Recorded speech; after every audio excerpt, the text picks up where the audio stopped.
Good afternoon, everyone. So for today's video, I'm going to discuss my report from Chapter 18, the Rizal-Hitler controversy, the question of legitimacy. So when we say legitimacy, it's a state of being legitimate. So kung unsa ka tinuod, no, which is true.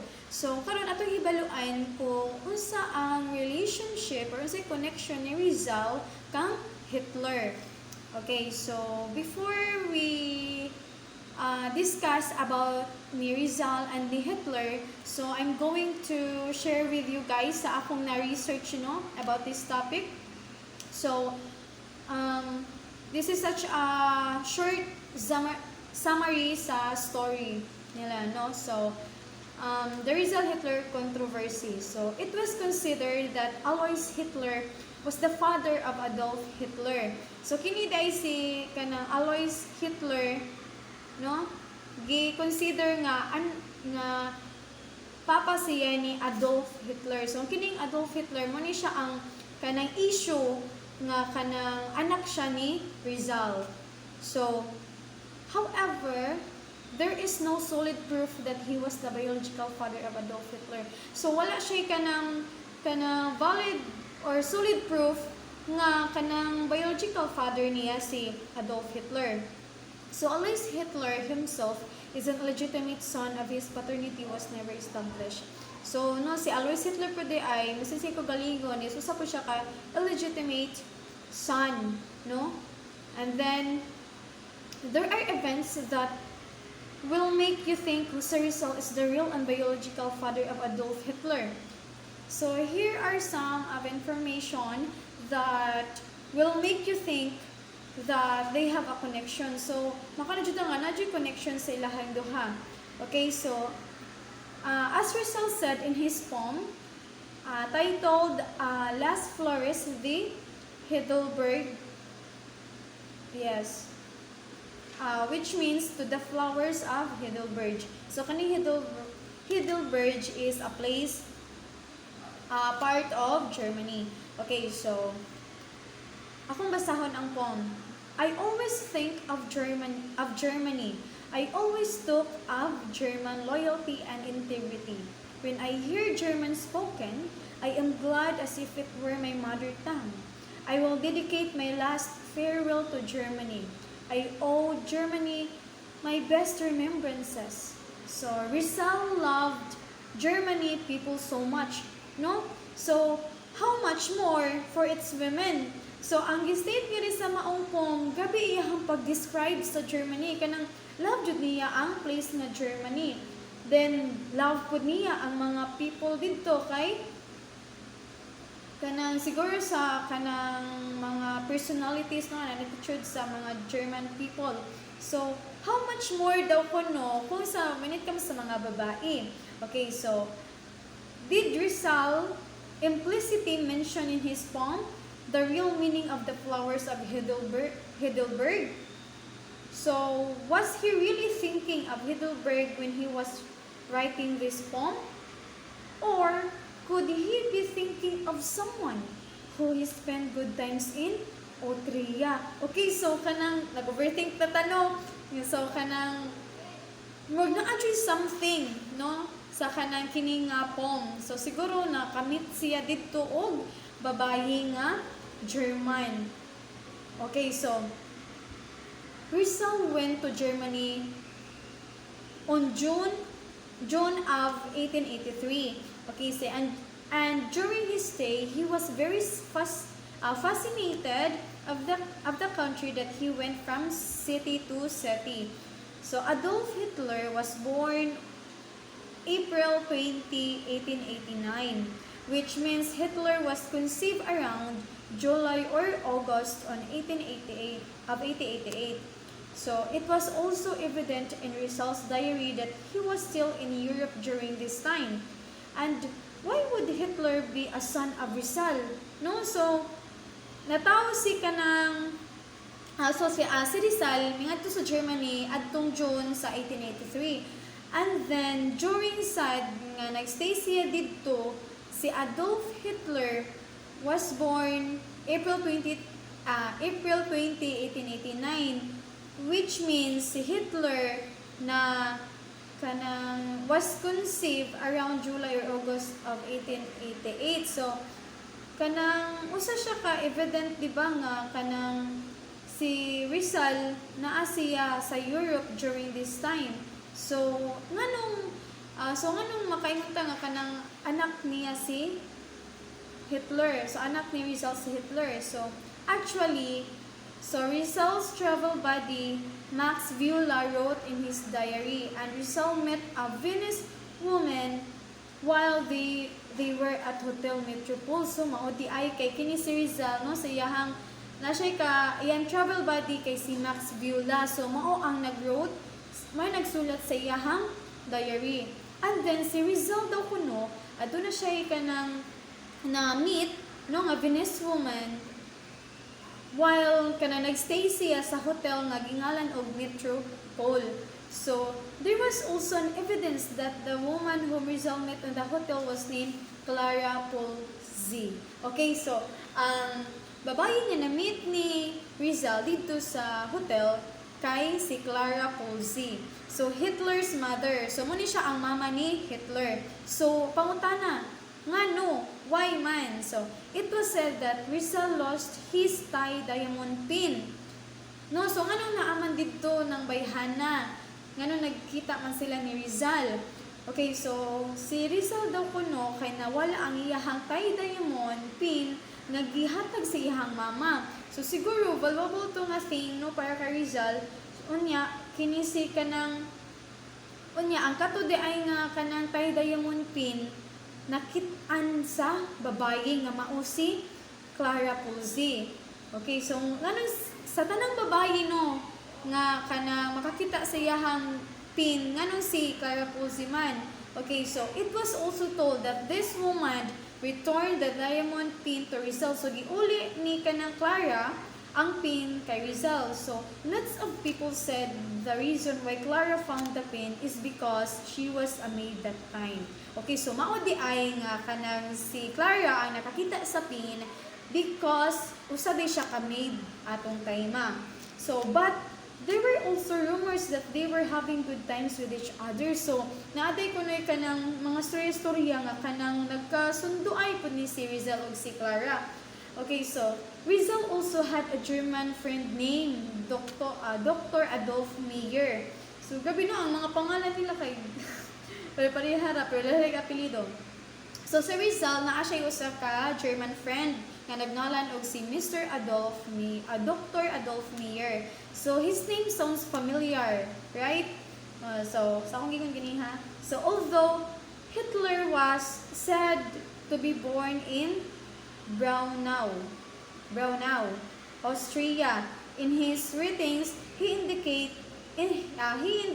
Linz as his hometown, where Rizal had the town visited quite often.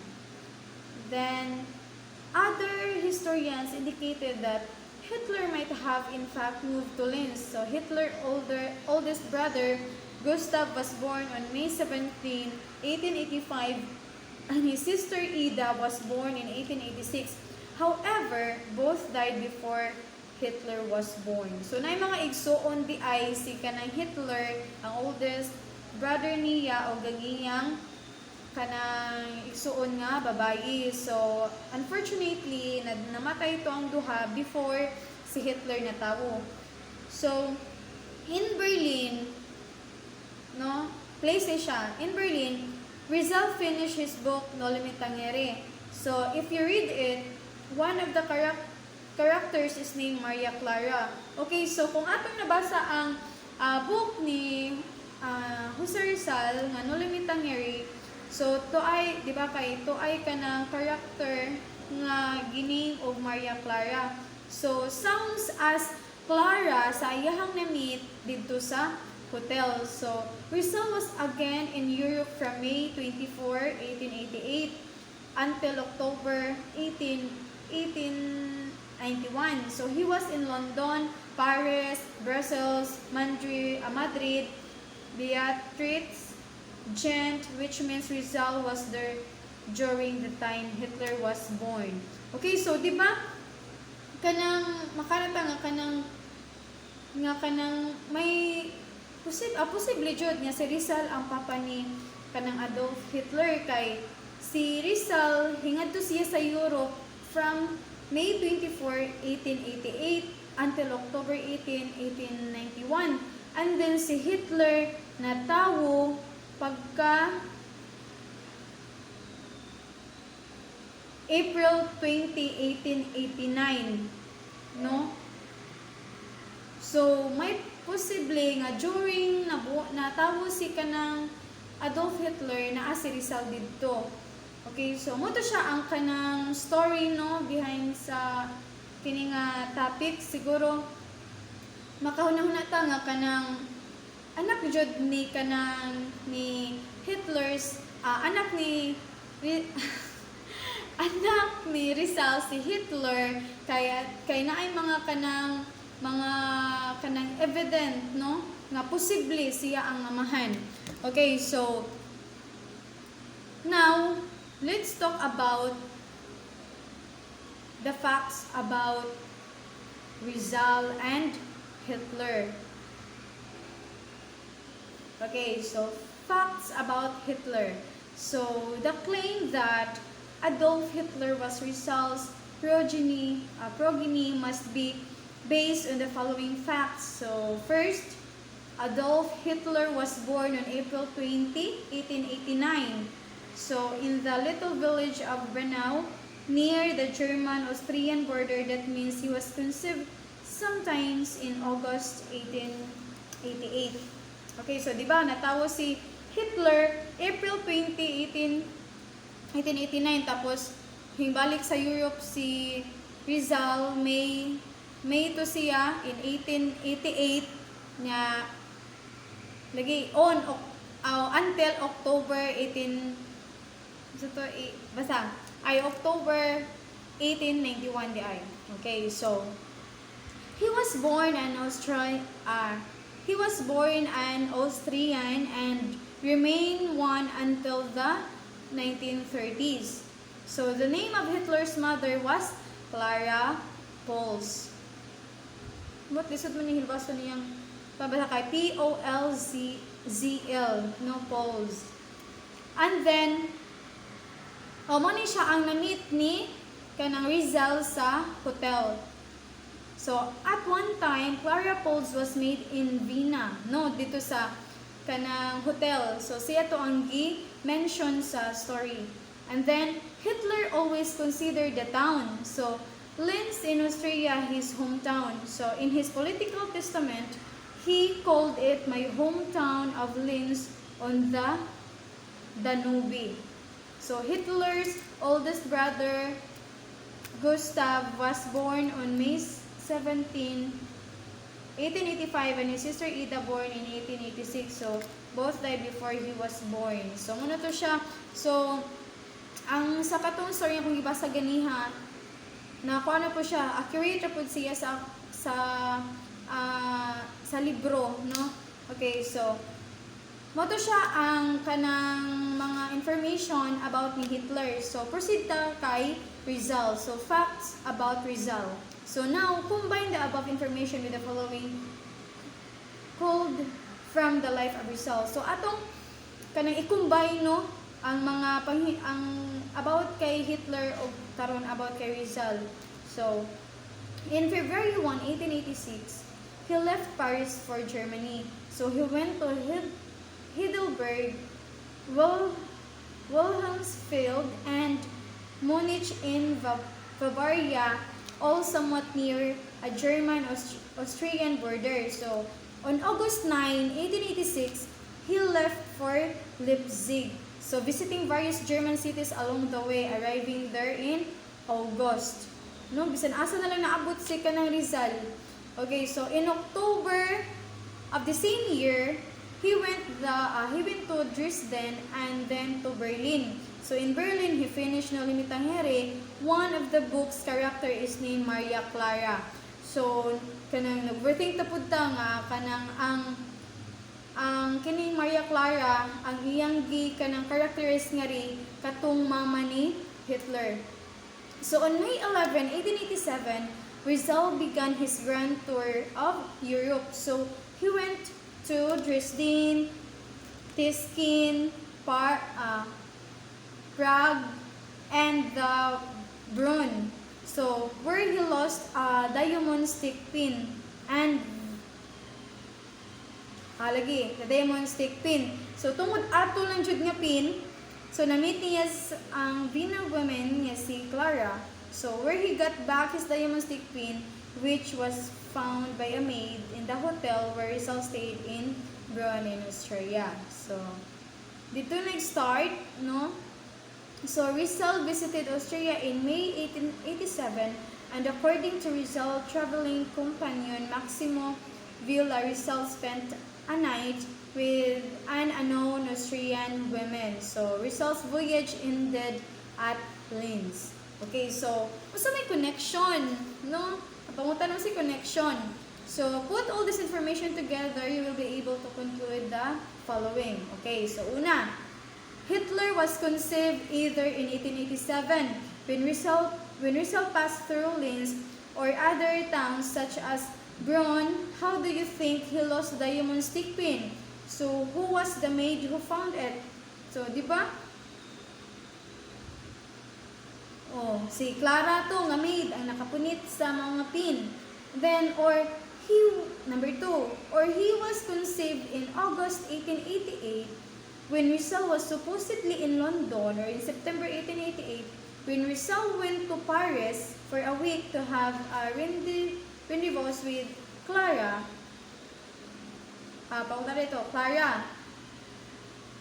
No, then maybe maybe Rizal went to Paris in 1889, so he could communicate more easily with the now expectant Mother Clara. Or number 4, Clara Paul's affair with Rizal might have centered on Linz, which is why Hitler's family moved there later. So Hitler's mother could live where she had an affair to remember, which could explain Hitler's fondness for the town. So ang ikalima, Hitler wanted to become dictator of Germany because his natural father, Jose Rizal, had spent some of the most interesting years of his life there. So this, I think, could be the rationale behind such fantastic claim based on the information that can be gathered from any textbook on Rizal and any biography of Adolf Hitler. So naturally, this can be done through selective use of evidence. So far, kini siya nga mga information mo ni kasagaran na kanang na found out ni Manuel Quezon III. No, nag-research man siya about ani nga kanang storya. So historical fiction. So napoy historical fiction. So now, so kaganiha is atong na kanang about to kay Hitler and Rizal. So now let's kanang ato pong hibaluan kung kinsa ni si Mao Zedong, no? Unsa pay connection niya kay Rizal. Okay, so now as to the idea that Mao Zedong was also Rizal's son, no? So unfortunately, this claim cannot be supported by even the most spurious evidence. Okay, so kini di ay kuno si kuan Mao Zedong, kini nga kanang storya is kanang walay si Vincent Kinsa ang naka-claim, no, way naka-support nga kanang may ebidensya nga magpamatuod nga anak ni Rizal si Mao Zedong. So si Mao Zedong was born in 1893, so in Hunan province, which is near Hong Kong. So but at that time, 1893, Rizal was in exile in Dapitan. So now it could have been possible for Rizal to scamper around Europe and get Clara pregnant without anybody noticing. But he could not possibly have jumped into a boat and rowed to Hong Kong without being caught. So he did pass through Hong Kong in 1888 and 1891, but he never seemed to have visited other parts of China. Naawa na. Overthink na pud ta. Okay, so in year katong 1893 no, si Rizal naasa ka ng dapitan nun niya kanang kini si Rizal kay hingadto siguro ni siya sa Europe near from Hong Kong, and then si Clara is buntis na ato nga wala nahibaloan sa tanan, but si Rizal is nakaadto jud siya sa kanang Hong Kong nga wala ko'y nakabalo. So nagunsa man day si Rizal didto. So still on Philippine urban legends, was si Rizal the father of Adolf Hitler? So daghan na pangutanan no, anak ba jud ni kanang si Rizal si Adolf Hitler? So it seems impossible for Rizal to be Hitler's father because Rizal was in London and not in Austria. 9 months before Hitler was born, Rizal was in London in July 1888 and remained there until September 1888. Then this impossibility is based on the presumption that Hitler's mother was totally incapable of traveling some 1,135 kilometers from London to Austria.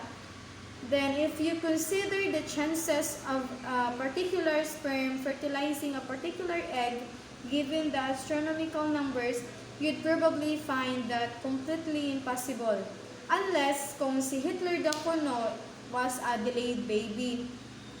Okay, so although there is no resemblance between the two, so it is argued that unlike tall, blind, and blue-eyed Germans, so Hitler wanted to propagate into the master race. So Hitler himself was small of stature, had dark hair, and dark eyes. So gi-describe si Hitler daw kuno nga mubo, then kana had dark hair and dark eyes. So lagi black jud ni siya. So then Ambeth Ocampo countered this argument by explaining that contrary to popular belief, so Hitler was an Austrian, not a German.